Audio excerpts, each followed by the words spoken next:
sapatos ko, pag brand new, ako, lintik ang allowance eh. Pag yung sapatos ko bago, lintik ang allowance, 2 inches. Kaya pag lumaluma na, tumatagal, kala mo sa McDonald's ako, nakalundo yung dulo. Am I making sense? Masaya na ako nun pagka nabibigyan kami ng mga pinsan ko ng mga napagluma ang damit nila. Kasi may mga, yung ibang pinsan ko, may kaya naman kahit pa paano. So, binibigyan yung mami ko ng damit, yung mami ko, i-distribute sa mga anak niya sa amin. Masaya na ako noon pag meron akong damit na galing sa pinsan. Kaya lang pag nagkikita-kita kami, pag suot-suot ko yung bigay, sasabihin sa akin, ay, akin yan dati. Paano naman tataas ang self-esteem mo pagka wala kang pera? Kaya dapat gusto niyo magkapera because tatlo prinsipyo ko sa pera eh. Number 1, money may never be the most important thing in the world, but everything that is important is affected by money. Number 2, money cannot buy everything. But if you don't have money, you cannot buy anything. Number 3, love can make the whole world round. But love doesn't put food in the table. Tama ba?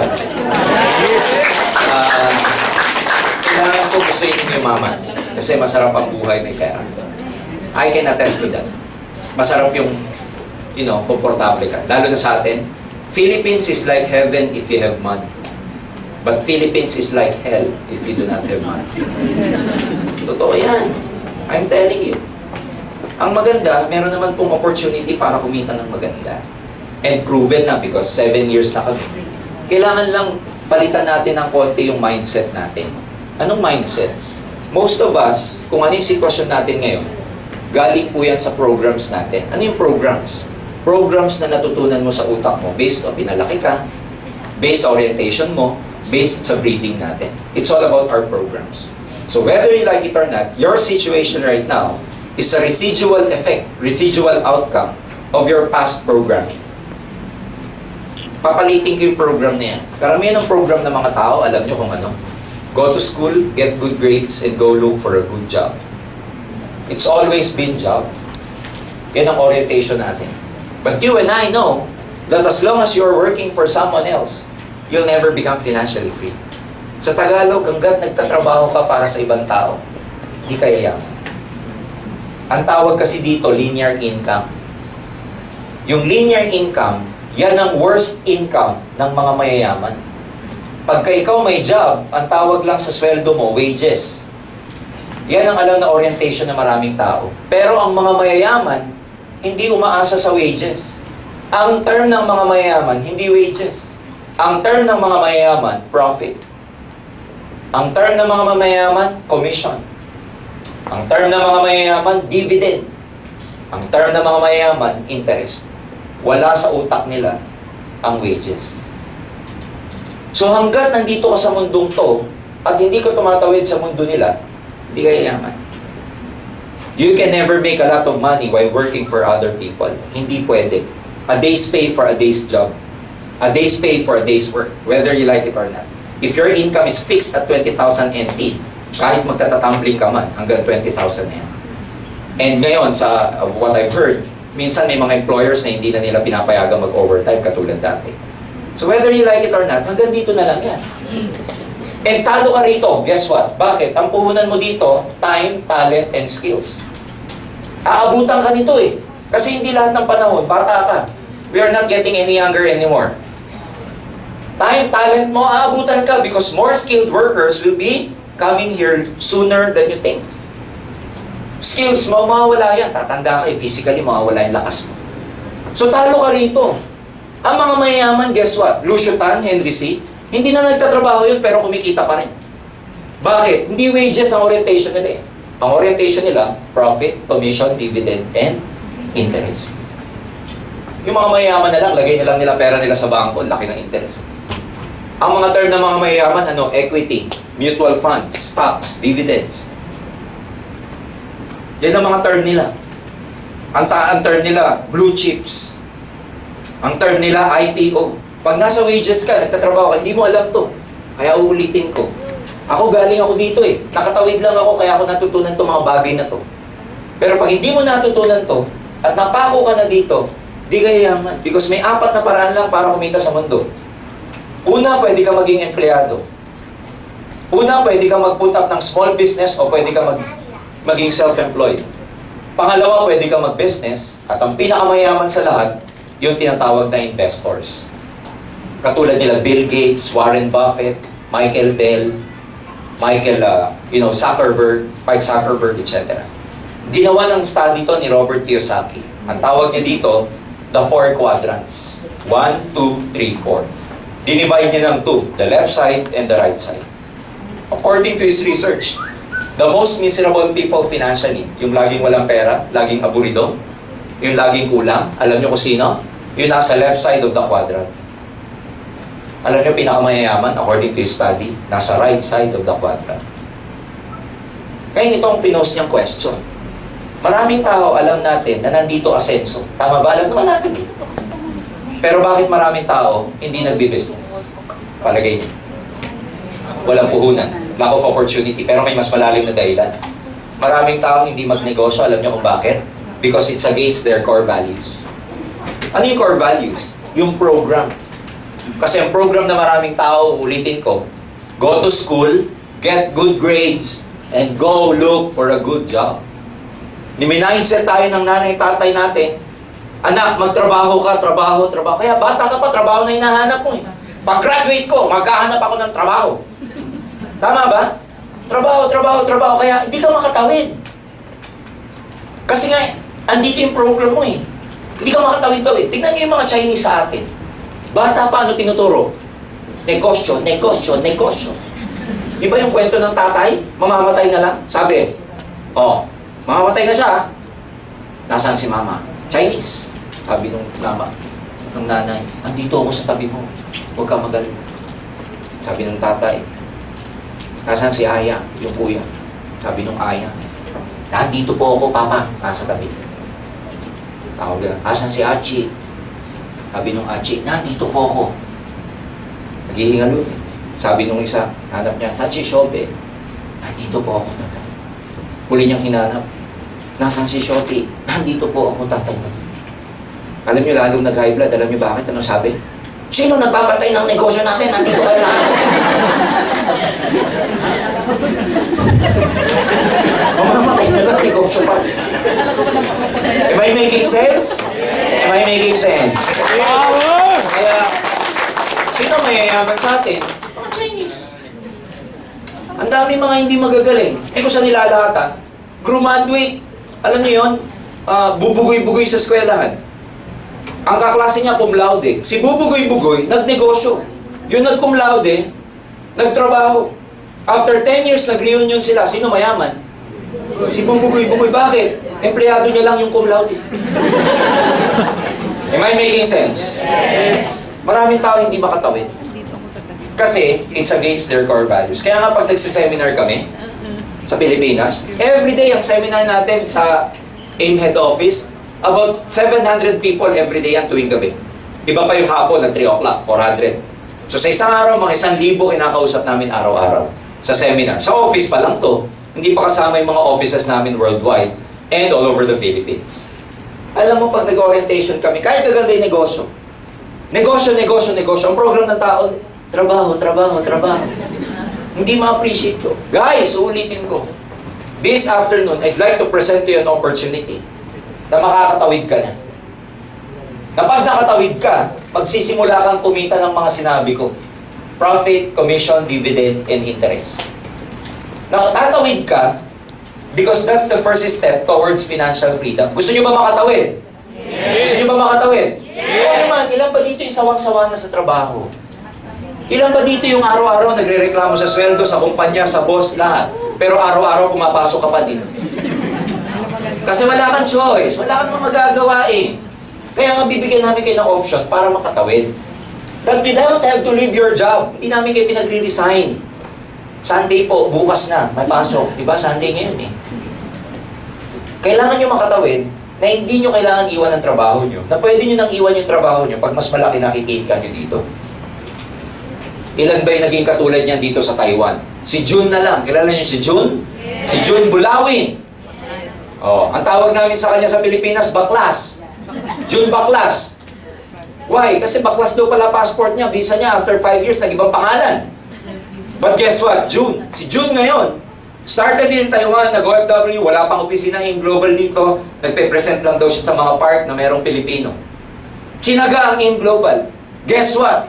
Si June Bulawin ngayon is making a lot of money. Kumikita ng 6 figures a month yung taong yun ngayon sa Pilipinas. Nagda-drive ng bagong Isuzu Sportivo because of Alliance in Motion Global. Kaya yung mga bagay na to, hindi niya kinita nung nagtataiwan siya. O, nakakuha sa kanya sino? OFW din, si Andy Hakat. Si Andy Hakat, nirecruit niya si June. Si June ayaw maniwala. Kaya lang, nung masenso si Andy, binalikan niya si June. Nakakita ni June, iba na si Andy. Well, iba na, ganun pa rin daw yung itsura. Pero iba na kasi mayaman na, may kotse na. Nirecruit ni Andy si June. Nagtulong sila. Eh yung Andy dating OFW rin ho dito sa Taiwan. Kaya lang dahil I think na-finish contract na, hindi na pwede makabalik, went back to the Philippines. Tapos, nag-apply for, meron pala silang pending petition sa Australia, yung Andy Yakat. Guess what? Yung Andy Yakat, isa sa mga pioneers ng In Global, isa sa multi-millionaires namin. OFW katulad ninyo. The question here is, pag uwi ninyo, ano yung option ninyo para maging katulad din kayo ni June Bulawin? Gusto nyo ba yan? Yes! So ano yung negosyo? Simple lang. Ang negosyo namin, network marketing, Alliance in Motion Global. Patagal na kami. Ayan, yung pangalan, no? 7 years na ho kami. Okay? Ayan, ito yung tatlong may-ari. Shortcut ko lang mo yung presentation natin. Ayan. Tatlo. Ayan, Dr. Francis Miguel at saka si Raymond Aspiri. Mga networkers din po to by heart, no? Ayan, yung mga certification natin sa PSE, Philippine Stocks Securities and Exchange Commission. Okay? Mga awards na nakuha natin over the years, pinapakita ko lang yung legality. Okay? Yan yung mga Consumer's Choice Award natin na nakuha sa Pilipinas. Ayan. So, syempre, dahil networking to, meron kaming produkto. Pero yung produkto dito, hindi ito para magbenta-benta lamang kayo. Dalawang negosyo sa networking. Una, pag nag-join ka, pwede ka magbenta-benta. Ang kikitain mo dito sa amin, pag nag-join ka, nagbenta-benta ka, meron kang 25%. Okay? O, ito yung unang choice. Una, ito networking. Pwede ka magbenta-benta. Didemo ko mamaya sa inyo kung ano yung mga produkto namin. May 25% ka tuwing nagbebenta ka. Kaya lang, ang concept sa selling, pag may benta, may kita. Pero pag wala kang benta, wala kang kita. And wala pong yumaman na nag-iisa lang. Kasi dito parang ang tindahan na nag-iisa lang. Ang technique para yumaman, mag-branch out ka. Ang tawag doon, law of leverage. So, katulad sa Pilipinas, sino ba yung mga malalaking negosyante? Yung maraming branches. Alam niyo yung Jollibee? Sila #1 fast food chain ngayon sa Philippines. Ang dami nilang branch eh. Hindi pa siya nakontento sa Jollibee. Binili niya pa Chowking. Kaya sa kanya na yung Chowking. After niya in-acquire yung Chowking, anong sinunod na binili niya? Greenwich. Pagkatapos yung binili yung Greenwich, ano yung sinunod? Red Ribbon. Pagkatapos ng Red Ribbon, Mang Inasal. Lahat yun, Jollibee ang may-ari. Ano technique niya? Nagparami. BDO, BPI, Allied Bank, China Bank, ano technique nila? Nagpaparami. Sa taxi business, gusto nyo kumita na malaki? Magparami kayo. So dito ganun din. Instead of you just selling the products, ikaw to. Gawin mo, mag-branch out ka. Paano ka mag-branch out? Mag-invite ka ng mga friends mo na sa palagay mo, gusto rin magkaroon ng extra income katulad mo. Magre-recruit ka. Kaya sa networking, may recruiting kasi ang purpose ng recruiting is to expand para mag-branch out ka. Clear ho ba? Clear ba? Sino yung mga re-recruiting nyo? Pag nandito ka sa Taiwan, yung mga kapwa mo Pilipino rito. But guess what? Yung mga kamag-anak nyo sa Pilipinas, pwede nyo rin recruitin. Yung mga kaibigan nyo sa Pilipinas, tawagan nyo, i-Skype ninyo, i-Facebook ninyo. Sabihin nyo sa kanila, umattend ka ng seminar na ganito, dyan sa lugar natin. Bakit? Ang In Global po, nasa mahigit 100 branches all over the Philippines. Lahat ng major branches, lahat ng major provinces, may branch po tayo. So all you have to do, call up your friend, call up your kakilala, kamag-anak, tell them to attend the seminar there. Pag nagustuhan nila yung seminar, nagustuhan nila yung business, sila mismo, yung mga kaibigan mo, kamag-anak mo, yung mga kain mo yan, may mga kakilala yan, wala? Meron. Sila rin, pwede rin mag-recruit. Siyempre, yung kaibigan mo, may kaibigan din yan. Ang malas naman ng kaibigan mo kung ikaw lang ang kaibigan niya. Nakuha nila yung concept? So tanong, dadami to hindi? Dadami. Pwede sa Pilipinas at pwede sa ibang bansa because may branch kami sa Hong Kong, Hawaii, Dubai, Singapore, Nigeria, and this year, we will be opening up in Ghana, Kuwait, and South Korea. So kung may mga kilala kayo sa mga bansang yan, paatinin nyo lang ng seminar. In fact, pag ikaw nag-recruit, kaibigan mo, hindi ka magsasalita, bawal. May magsasalita na para sa inyo. Dito po sa Chungli, care of Miss Glenda Tan, palakpakan naman natin yung BCO natin. Care of Miss Glenda. Ayan. Sa Glenda's po, meron pong training room doon tuwing Sunday. Meron pong nagsiseminar sa BCO, ang tawag natin, Business Center Office. Diyan lang po sa may malapit lang dito eh. So sa Chungli, every Sunday, a-attend lang kayo doon, magdadala ka ng kasama mo, may speaker na. Hindi ka magsasalita, bawal. Bakit? Hindi maniwala yung dala mo. Sabi mo sa dala mo, yayaman tayo, yayaman tayo. Sabi yung dala mo, mayaman ka na. Di pa, pero sabi, yayaman. Tsaka pangalawa, hindi mo pa kaya ipaliwanag to bilog-bilog na to. So mga speaker natin doon, I'm sure kasama si Raymond doon. Speaker ka na ba, Raymond? Palakpakan naman natin si Raymond. No? Napakalaking, alam nyo, napakalaking effort para sa mga leaders dito yung mag-step up sila. Kasi wala sila ditong direct leader na nagtuturo eh. Ni YouTube nga lang niya kami. Pero natututo siya. So all you have to do there guys, dala lang na recruit. Yung recruit mo pag nagustuhan, ganun din gagawin niya. Dadami to hindi? Dadami hindi? Paano ka kikita pag dumami yan? Tingnan mo yung leverage. Every time na may bumibili ng product, kumikita ka. Every time na may nagbebenta ng product dyan, kilala nyo man o hindi, lahat ng tao dito, kumikita ka. Kahit hindi ka nagne-networking, nag-aim global, nandun ka sa factory mo, ginagawa mo yung electronics or anong machine. Sa buong grupo mo, may bumibili, gumagamit, nagbebenta. At the end of the day, kumikita ka. Power! Ganun siya kaganda. Bakit maganda to? Bakit maganda siya? Unlimited ang income eh. Kasi habang lumalaki yung grupo mo, mapipigilan mo paglaki nito? Hindi. May limit ang paglaki? Sasabihin mo lang yung global, oy, hanggang 100 na tao lang, ha? Tama na. Walang ganun eh. Walang limit. So, ibig sabihin, effectively speaking, dahil walang limit ang paglaki nito, wala din limit ang kikitain mong limpak na salapi sa AIM Global. Walang limit. Wala siyang limit. Kasi lahat yan kumikita ka. Ito bumili, may kita ka. Yung kaibigan mo, nagbenta. Itong customer, bumili ng product. May kita ka, wala? Ikaw pa ba nagbenta rito? Yung kamag-anak ng pinsan mo, ng kaopisina mo na nasa Pilipinas. Taga La Union, may branch tayo sa La Union, dumami sila sa La Union. Nagbebenta, bumibili, nagre-recruit sa La Union. Ikaw nandito sa Taiwan, may kita ka wala? Nandun ka ba? Sa Taiwan ka nga eh. Ganun kaganda. Magkasakit ka, hindi ka nagbenta, may kita ka wala? Meron. Hindi ka umalis ng bahay, may kita ka wala? Meron. Namatay ka, oh. Meron. Mamaya, pag-uusapan natin yan. Kasi dito, kahit mamatay ka, basta may grupo ka, tuloy-tuloy pa rin ang kikitain mo sa AIM Global. Ano maganda? Kasi naipapamana to eh. Naipapamana. Bigyan ko ng example, si Andy Yakat. Alam niyo, nasa si Andy ngayon? Ito yan eh. Si Andy, nirecruit niya si June Baklas. Si Andy, guess what?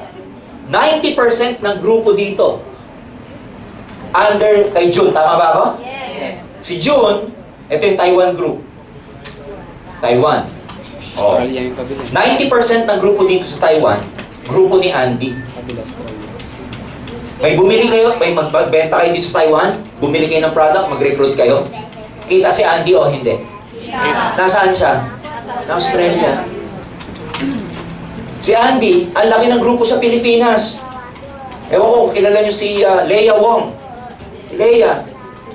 Siya yung product center natin sa Cabanatuan. Ang laki ng grupo ni Andy sa Pilipinas. Luzon, Visayas, and Mindanao. May kita siya sa Pilipinas? Wala? Nasaan siya? Nasa Australia. So, ibig sabihin, nangyari ba kay Andy to overnight? Hindi. Si Andy, naging first-timer din katulad ninyo. Tsinaga yung negosyo. Lumaki ang negosyo niya, grupo niya. Ngayon, ang laki-laki na ng kinikita niya. Walang pinagkaiba sa inyo ngayon. Di ba first time ka ngayon? Darating ang panahon, pag lumaki ang grupo mo, magiging katulad ka na rin ni Andy Akat at saka ni Jim Baklas. Madali ba to? Hindi. Sabihin nyo sa akin, bubulahin ko lang kayo kung sasabihin ko madali. Hindi, mahirap. Pagtatawanan ka. Dami hindi maniwala. Sabihin sa'yo, ikaw muna, pag mayaman ka na. Sabihin sa'yo, hindi totoo yan. 100,000 ako, kalungan. Networking na ako, pyramid yan. Sasabihin pa sa'yo, nagpaloko ka dyan. Ako, lahat na. Mahirap. Mahirap po siya. Pero ito naman sasabihin ko sa inyo.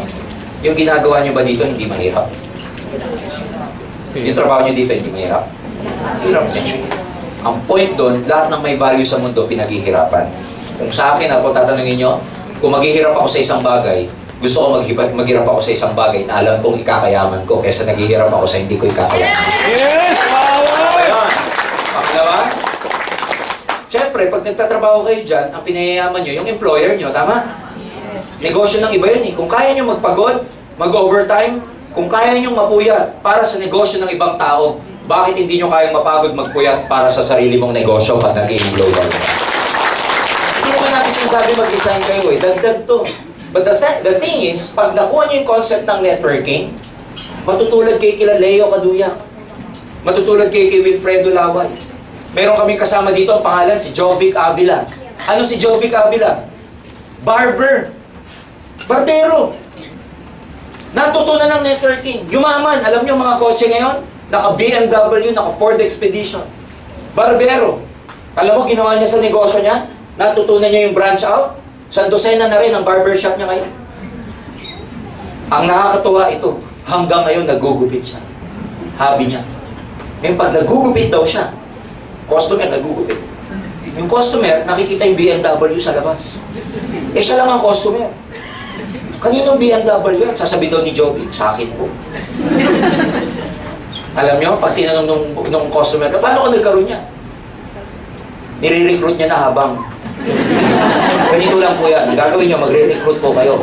Kaya pagkatapos ng gupit niya, bilog-bilog ang ulo. Ito, bilog-bilog. Bilog-bilog. Bilog-bilog. Barbero. May factory workers sa Pilipinas. Alam niyo gano'ng karami yan? Oo. Nakikita niyo dito, pag bumili kayo ng kit namin, ayan o. Ito yung mga nagkaroon ng kotse. 2 page yan. Wala pa dyan lahat. 2 pages. 2. Wala pa yung iba dyan.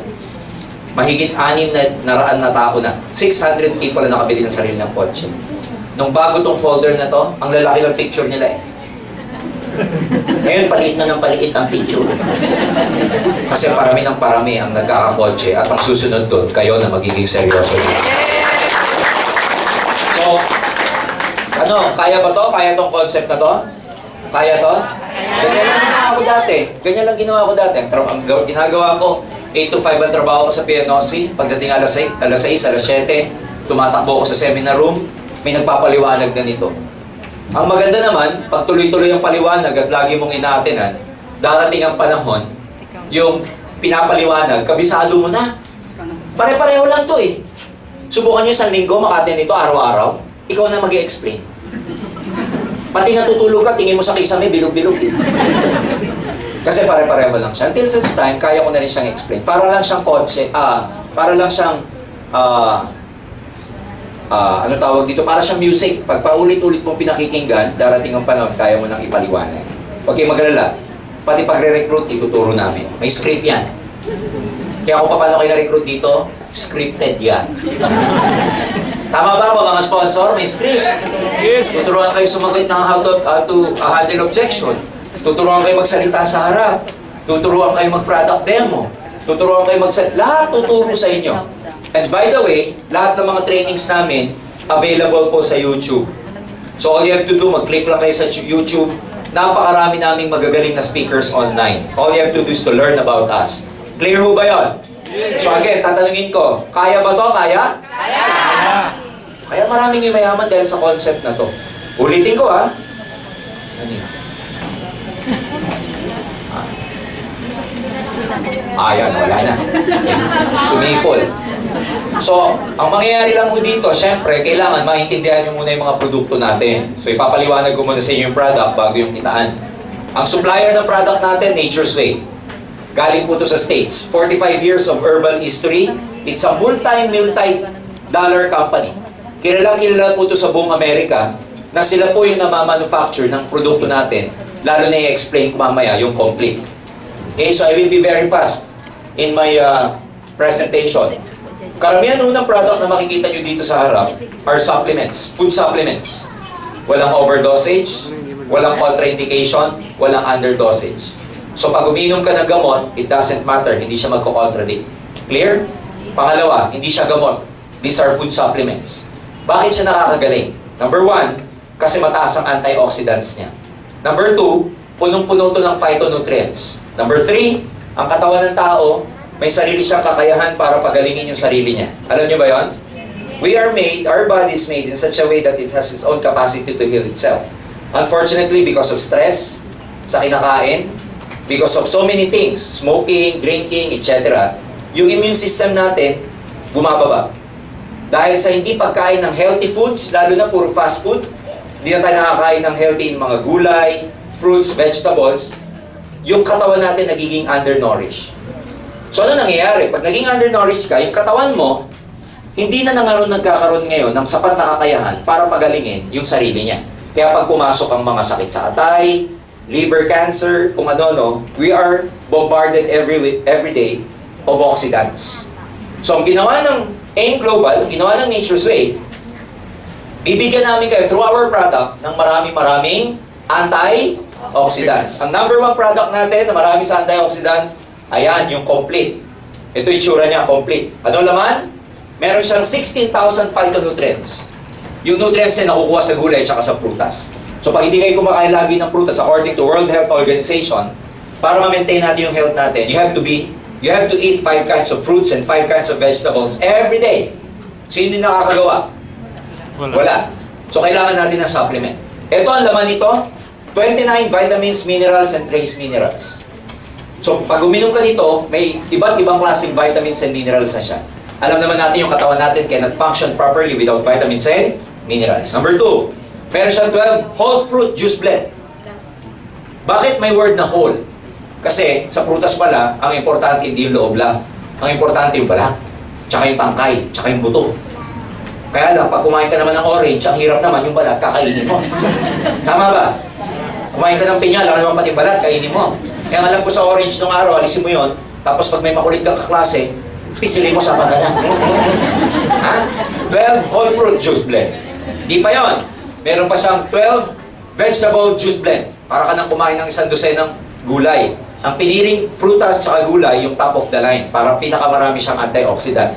Meron siyang amino acid, super green food, meron siyang mushroom. Alam niyo yung mushroom pala, napaka taas ng antioxidants niyan kasi ang Japanese at saka mga Chinese, they have thousands of histories of herbal medicine.